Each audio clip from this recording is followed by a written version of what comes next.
আসসালামু আলাইকুম বন্ধুরা, কেমন আছেন সবাই? আশা করছি সবাই খুব ভালো আছেন। আলু দিয়ে গরুর মাংসের ঝোলের রেসিপি নিয়ে আপনাদের সামনে আবারও চলে এলাম। প্রথমে কড়াইতে তেল দিয়ে তেলটা ভালো করে গরম হলে তাতে পেঁয়াজ আর তেজপাতা দিয়ে একটু কিছুক্ষণ ভেজে নিলাম। পেঁয়াজটা একটু ট্রান্সপারেন্ট হয়ে আসলে এর মধ্যে একে একে গুঁড়া মশলা দিয়ে দিতে শুরু করলাম।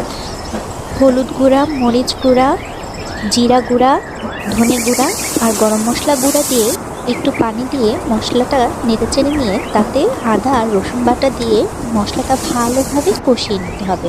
আমি মশলাটা তেল উপরে উঠে আসা পর্যন্ত পানি দিয়ে দিয়ে কয়েকবার কষিয়ে নিই। এরপর এতে মাংস দিয়ে মাংস সহ মশলাটা খুব ভালো করে অনেকক্ষণ কষাতে হবে।